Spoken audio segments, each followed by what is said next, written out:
Las ofertas insuperables están solo en Vía Confort. Podés llevarte, por ejemplo, este LED 32 pulgadas con 2 años de garantía por solo $249. O un LED Samsung de 24 pulgadas por solo $189. Las mejores ofertas siempre están en Vía Confort. Podés llamar al 2507-3883 o ingresar en la página web viaconfort.com.uy y enterarte de las ofertas más destacadas. Aprovecho para comentarles que ahora en la tanda que salía afuera, me crucé con Sergio Blanco y Valeria Piana, que están promocionando el regreso 4 y 5 de abril en el Solís de Tebas Land, una obra que hay que ver. Y me decía, los veo en París. Dije, bueno, saludos entonces para todos quienes desde otros lugares del mundo, uruguayos, se enganchan con nosotros. Retomamos... Y volvió y todo. Es una forma de estar actualizado, está bien, de informarse, ¿no? Pero de paso ya les comento, 4 y 5 de abril en el Solís Tebas Land. Bien, cambiamos radicalmente el tema que nos convocaba en los bloques anteriores y vamos a pasar al que anunciábamos al principio, que tiene que ver con esta histórica ronda de negociación y consejo de salarios que tiene lugar en nuestro país. Vamos con un tape primero. El Poder Ejecutivo marcó las pautas para la negociación colectiva con 3 objetivos: mejorar los niveles de empleo, promover aumentos salariales diferenciales para atender a las personas con ingresos más bajos y mantener el salario real. Los acuerdos serán a 24 o 30 meses, con ajustes semestrales o anuales en caso de que así lo acuerden las partes. Como en la ronda anterior, los aumentos propuestos estarán diferenciados según la situación del sector, si está en problemas, en una situación media o es un sector dinámico. Algunas cosas de los lineamientos son positivas y otras todavía hay que seguir trabajando. Por ejemplo, es positivo que el salario mínimo lo lleven a 15.000 a fin de año, pero está lejos de la aspiración que nosotros planteábamos, que estuviera a 16.500. Las pautas propuestas por el Poder Ejecutivo tampoco fueron las que esperaban los empresarios. Seguimos con un crecimiento de salario real que va a seguir afectando el empleo, y esto no es que estamos diciendo cosas que después no pasan. Estamos hablando de hechos que están pasando. Habrá aumentos adicionales para los salarios más sumergidos. Los lineamientos incluyen correctivos en función de la inflación, de manera de asegurar el salario real. Por otra parte, prevé subir el salario mínimo nacional a 15.000 pesos desde enero de 2019, con otro aumento en julio, y en enero de 2020 llevarlo a 16.300 pesos.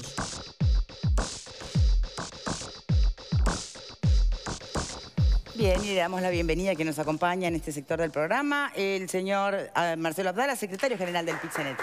Muchas gracias por acompañarnos hoy. Bien, habría tantas preguntas, pero en general voy por lo específico. El Poder Ejecutivo, ¿qué rol juega, a su entender, y después se puede debatir, por supuesto, en estas negociaciones? ¿Debiera ser efectivamente árbitro objetivo o juega a favor de alguno de los sectores?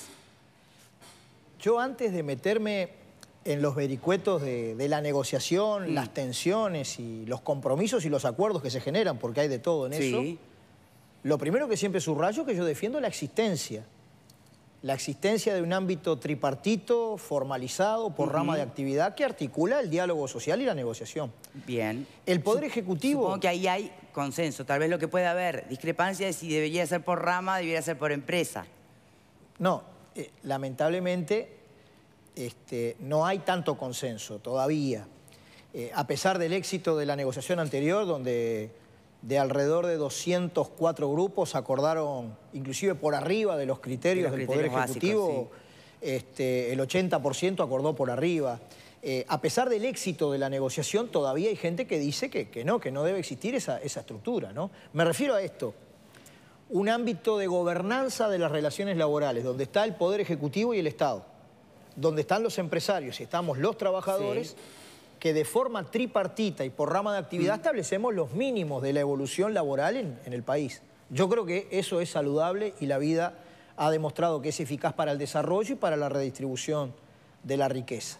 En ese marco, que no todos defienden, hay una queja que yo respeto, digamos, en el derecho que les asiste, pero discrepo en el fondo del asunto. Hay una queja de las patronales en la OIT contra esto, digamos, y con un discurso que para mí no es bien intencionado, porque ellos hablan de la posibilidad de una negociación libre, voluntaria y por empresa.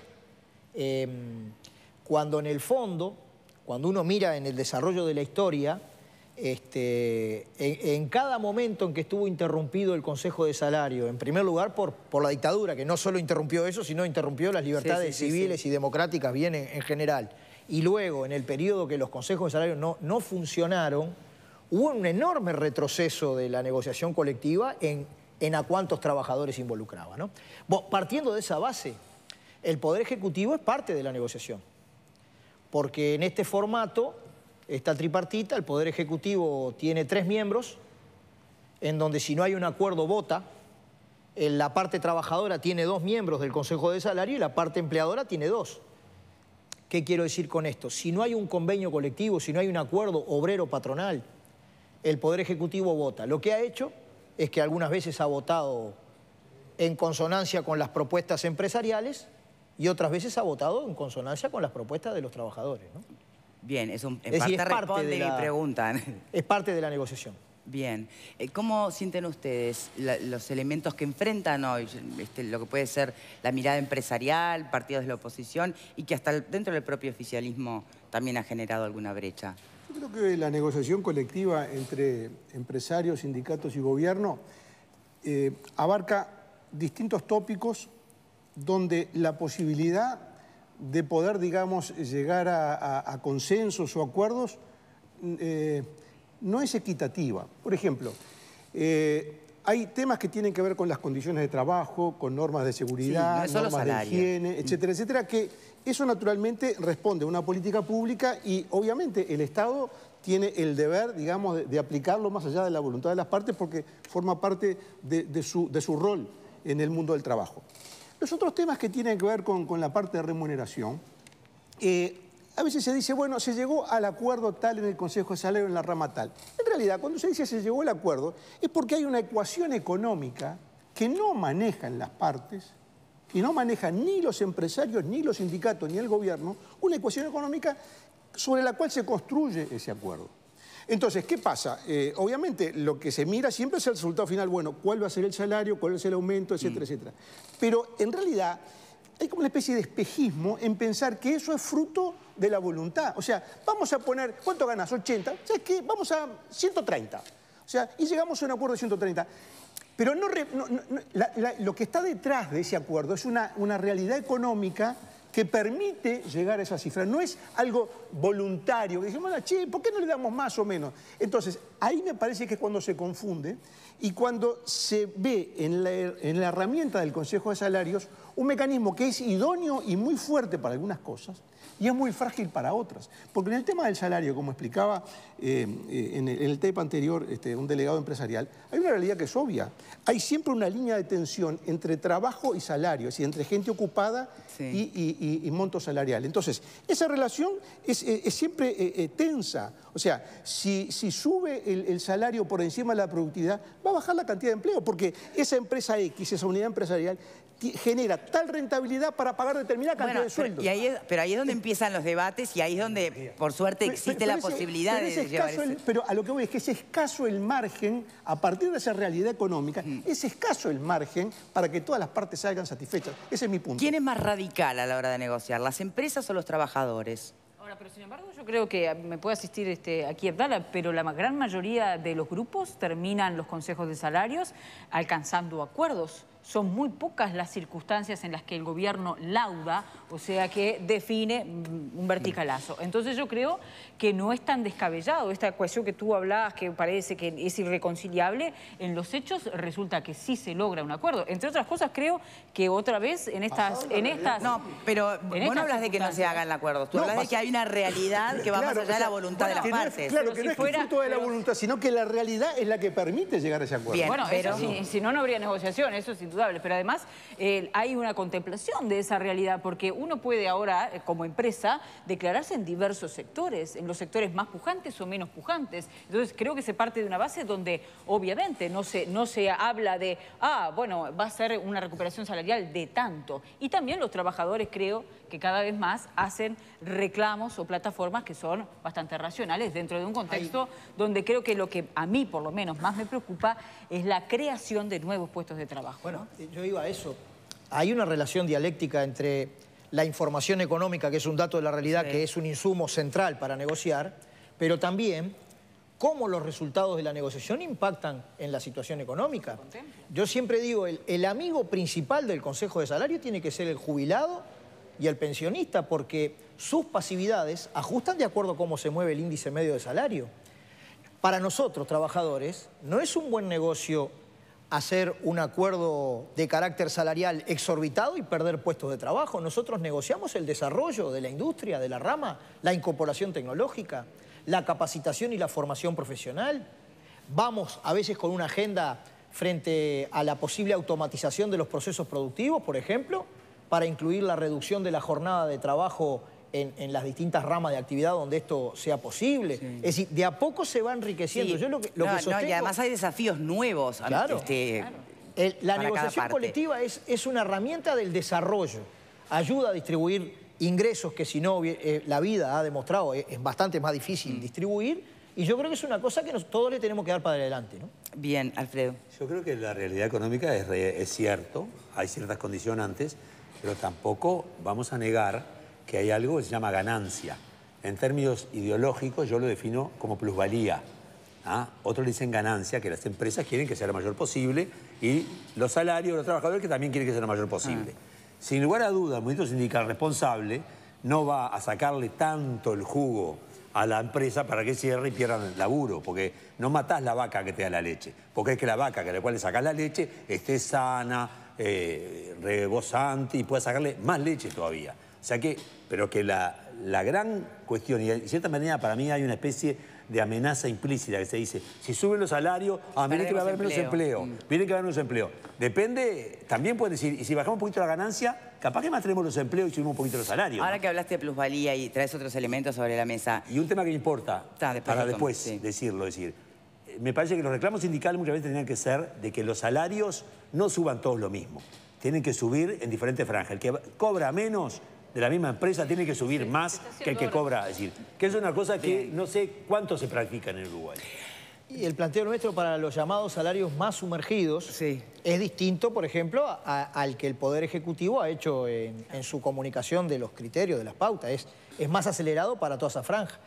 Inclusive, nosotros, más allá de lo que acaba de comunicar el Poder Ejecutivo, no vamos a dejar de insistir en que el salario mínimo nacional, que es una referencia importante para toda la economía, tal vez no para ramas de actividad con importante desarrollo, pero sí para la informalidad y para otros sectores, no vamos a dejar de insistir en una suba más acelerada del salario mínimo nacional, ¿no?